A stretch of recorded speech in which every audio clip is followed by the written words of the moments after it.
Welcome to another episode of the latest with Maya. Today, I am honored to be having a conversation with actor Malcolm Goodwin. Malcolm has been in so many things, but recently you would have seen him as Oscar Finlay in Reacher. Thank you so much for being on my show. I'm very excited to be talking with you. Maya, ditto. I'm so excited to be talking to you as well. Thank you so much for having me. Yeah. So let's get started. Who has had the biggest impact on you professionally? Who has had the biggest impact on me professionally? Oh my gosh, there's so many people. So many people. I'm gonna say probably the biggest impact would be my manager. Her name is Myrna Jacoby, and she believed in me. It took someone. I feel like she believed in me more than I believed in myself. I feel like all the great friendships and relationships and opportunities I've had, probably she was at the precipice of it. She was the person who got me into these rooms and in front of these people in order for me to have the opportunities that I've just been so blessed and fortunate to have. So I would say, yeah, it's my manager, Mary Jacoby. I've been with her ever since 2003, and yeah, she's also like a mom to me as well too, like a second mom to me as well. And so yeah, Oh, she's amazing. Yeah, I love that. yeah. Yeah. Um, so who has had the biggest impact on you personally? Biggest impact on me personally. Um, the biggest impact on me personally will probably be my father. He worked. He's a hard worker, and he taught me a work ethic that I bring into everything that I do. He worked three, four jobs in order to provide for us growing up. And that work ethic is we watched it, and we only saw him when he came home at night, and some nights we didn't see him because he's working overtime and working at the garment district, driving trucks, taxi cabs, and just doing a bunch of um, just so many different jobs. And but taught me work ethic. And like I worked about 57 9 to 5 jobs in my life before acting Wow. and directing and things. So I remember I could not wait to join the workforce. I got my first job when I was 11 years old, and yeah, bagging groceries at the grocery store, Wow. and and helping my mom with helping her with expenses and stuff. But I would say my father, he's such a hard worker, dedicated, and when he's working on something, he gives 100%. So I don't know how to give less than that on any opportunity, no matter how big or small the project, or I'm giving 100% regardless. Yeah. Oh, I love that. Yeah. Yeah. Yeah. So what are the songs that make you sing along whenever you hear them? Oh my, I have some guilty pleasures. It's like that's so crazy. It's like well, this isn't a guilty pleasure.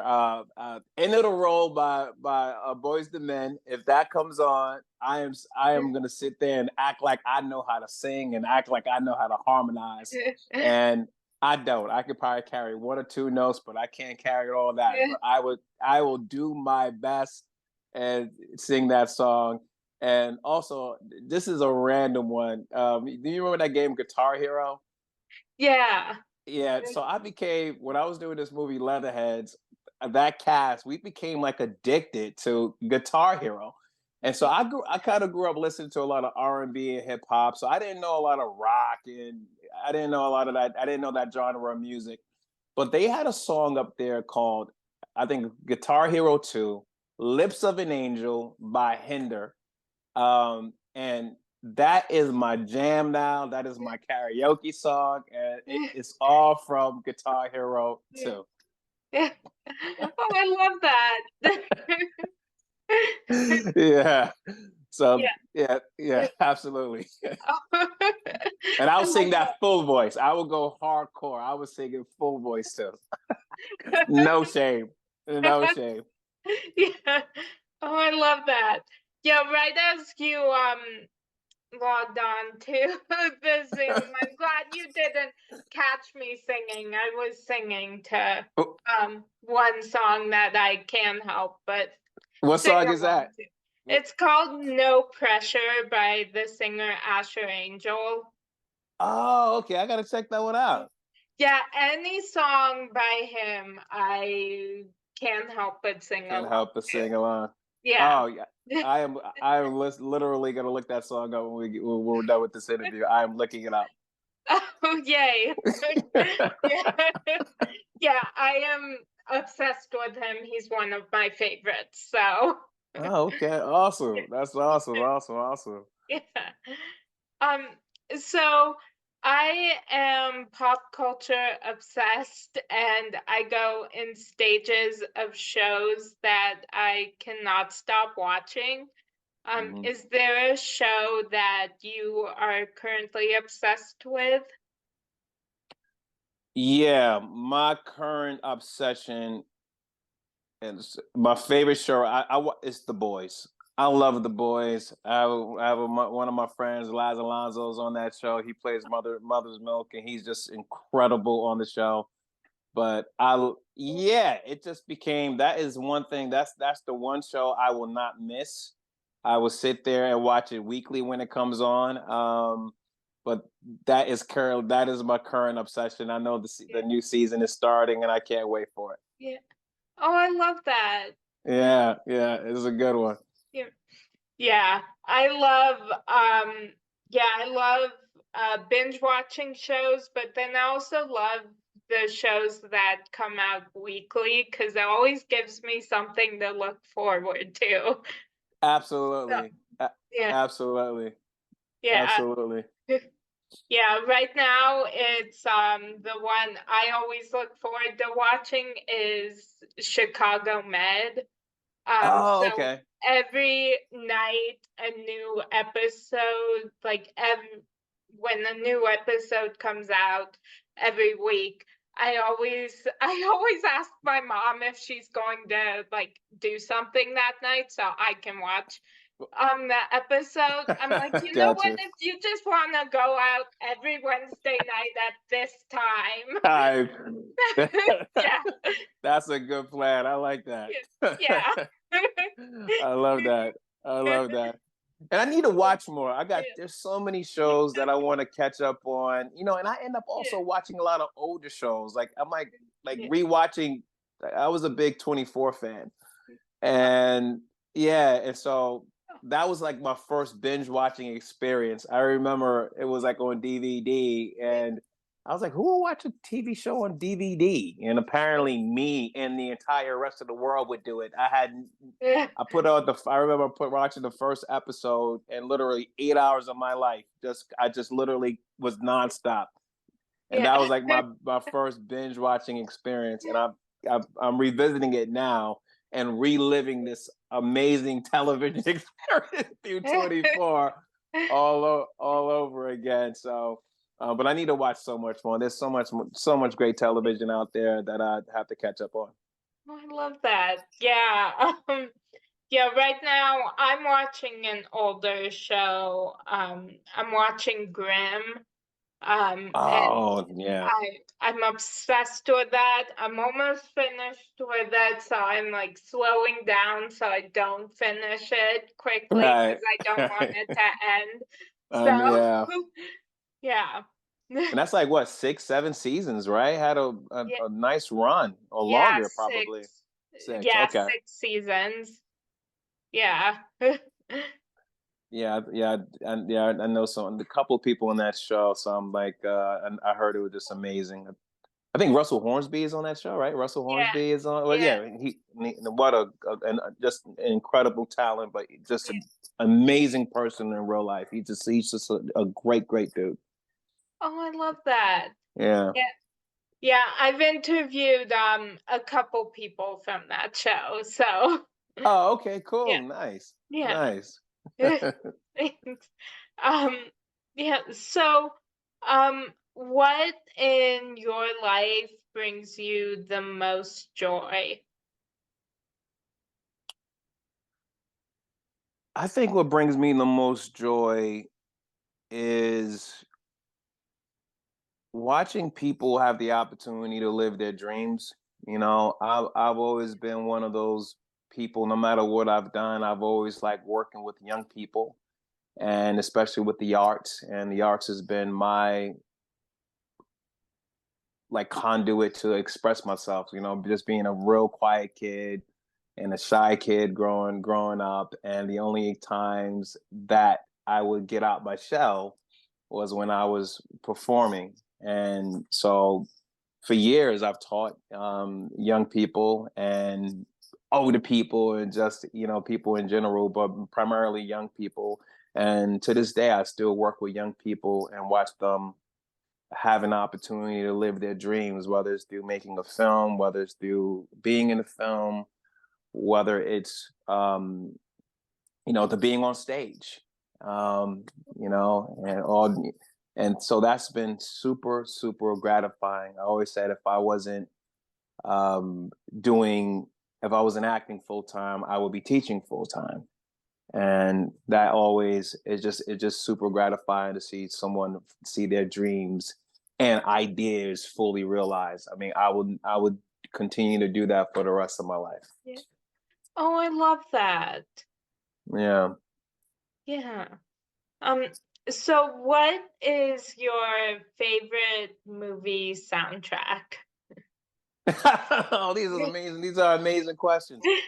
Thank Ooh, you. ooh. My favorite movie soundtrack would be, as of today, Rocky.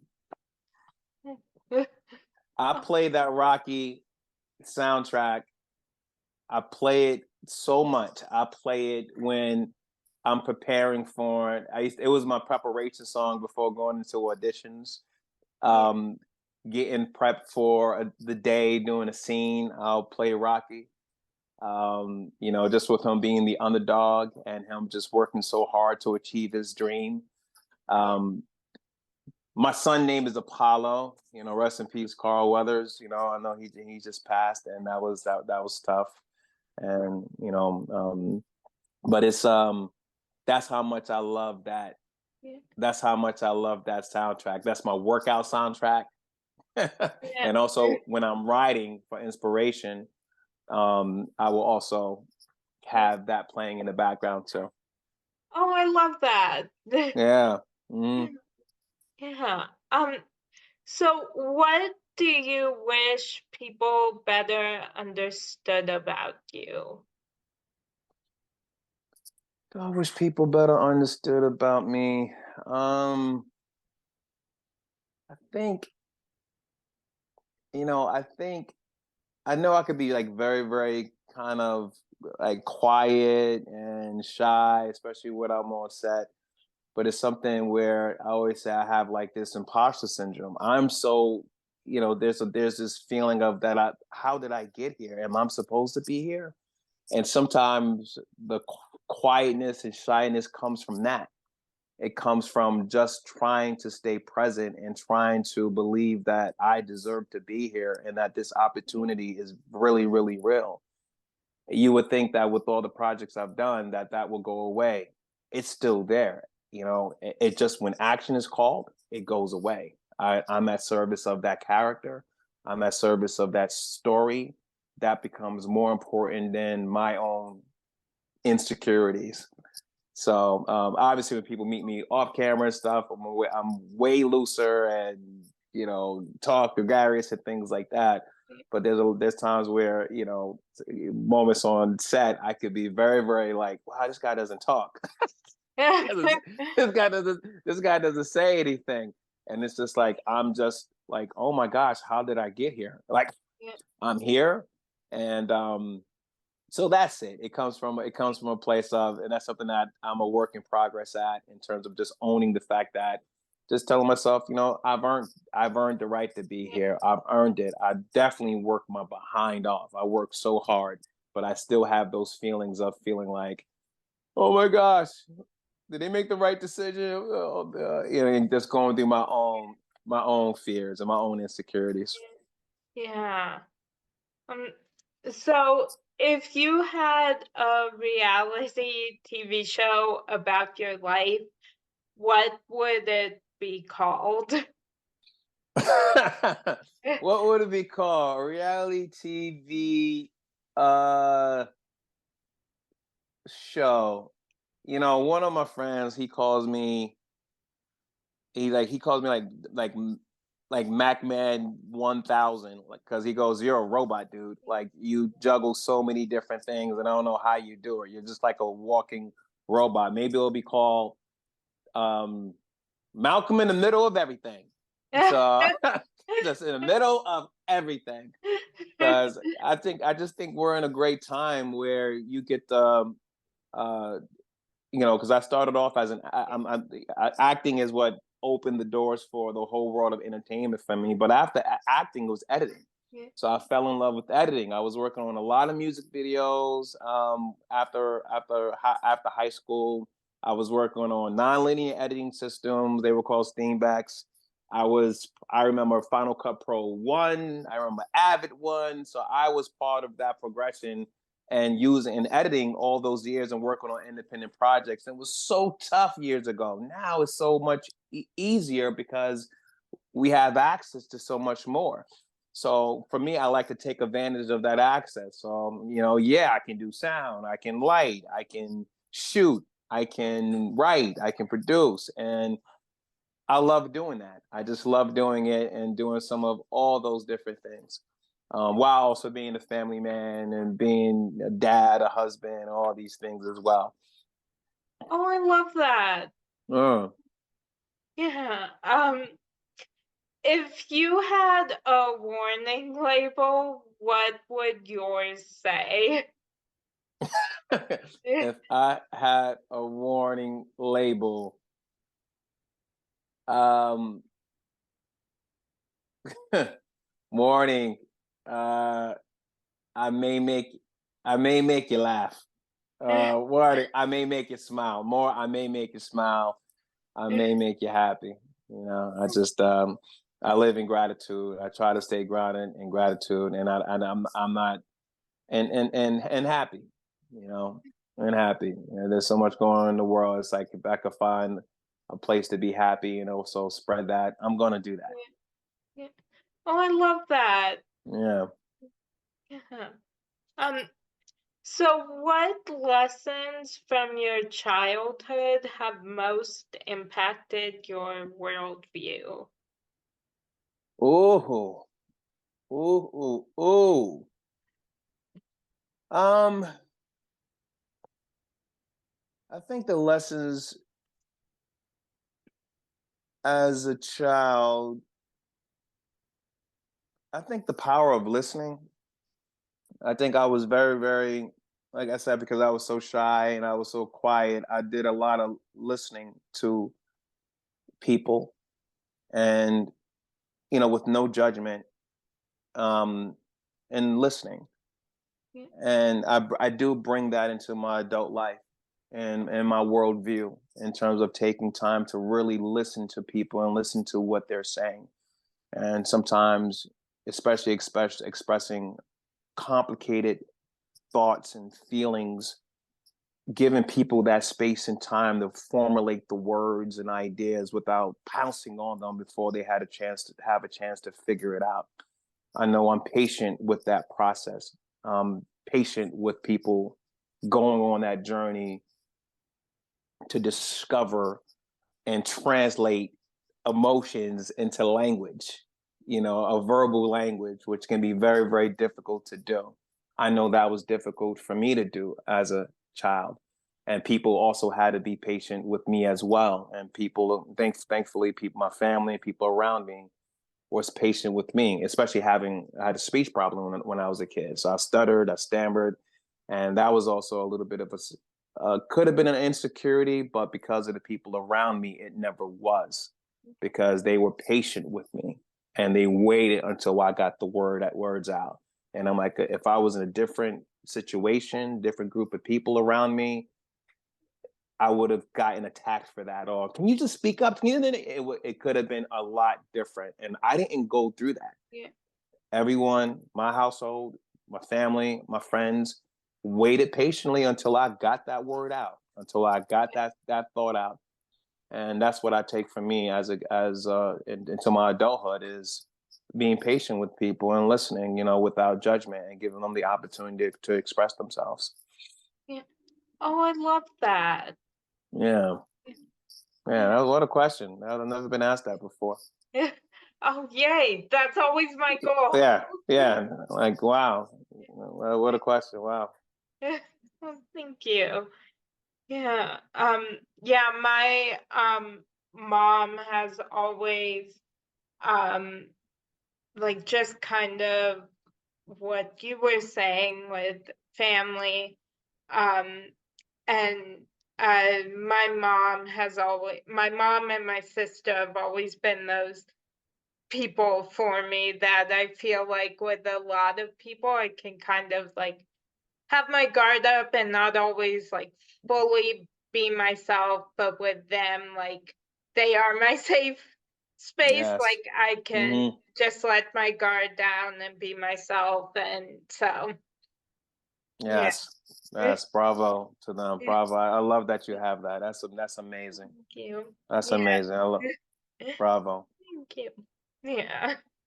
Thank you. Yeah. And there's a lot of things my mom has taught me and my sister from a very young age that like no matter what the situation is, you can always find something good and something to Mm-hmm. be happy about. Mm-hmm. um so that's always stuck with me, and that's always something I try to live by and try to do. Like a situation I can be frustrated or upset about, but then just kind of being like, there's nothing I can do about this, but I can, what's in my control is like how I react to this and how I move forward.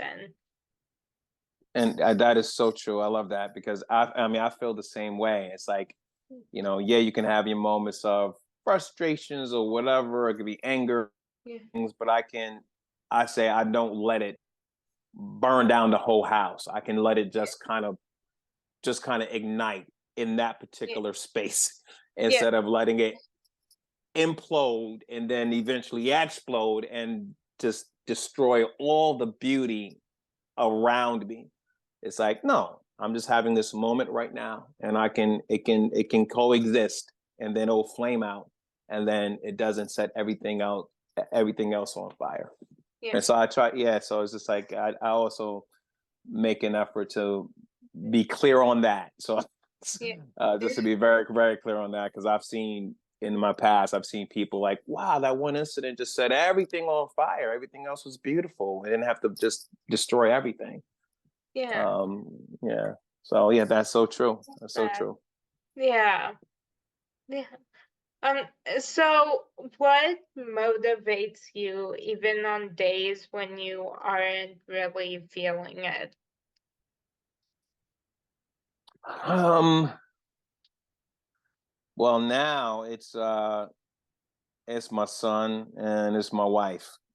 So like those two. So I honestly, to see them happy and to see them smiling, it gets me past anything that I may be feeling, any obstacle, any roadblock.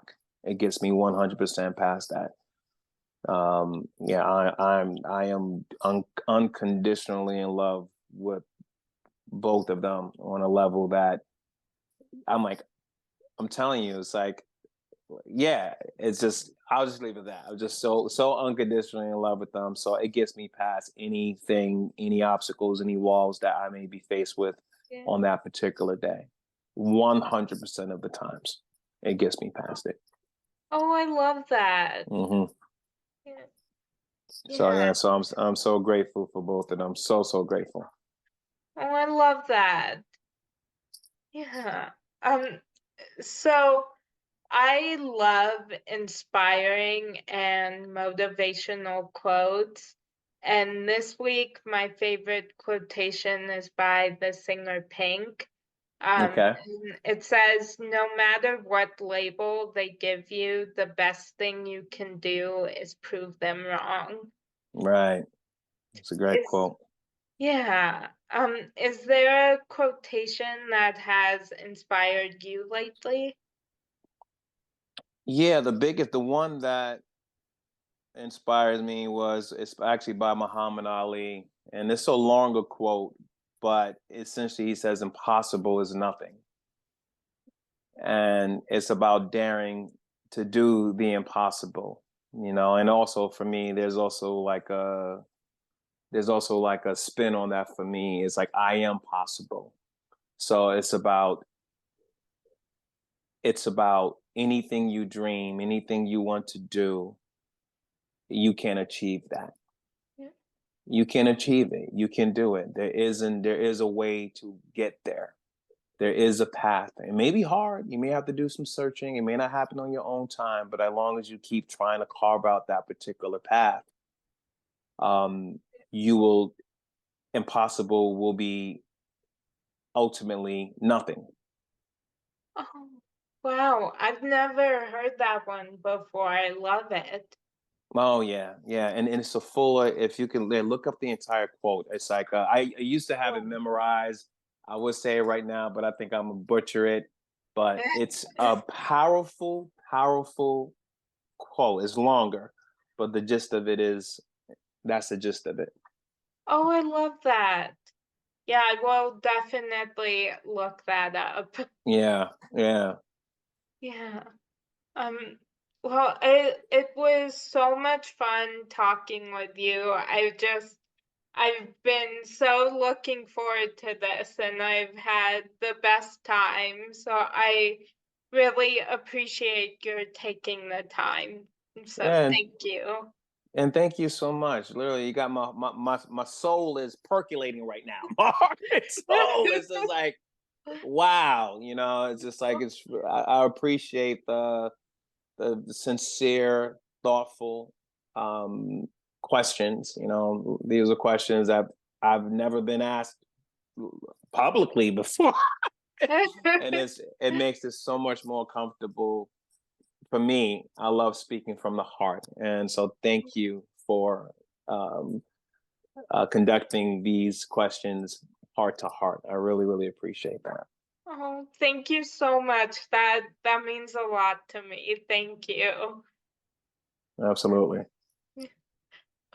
So yeah, thank you so much for uh joining me today, and I hope you have a great rest of your day. You too. You too. Thank Thank you so you. much. Yeah, thank you. And that's a wrap on today's edition of The Latest with Maya.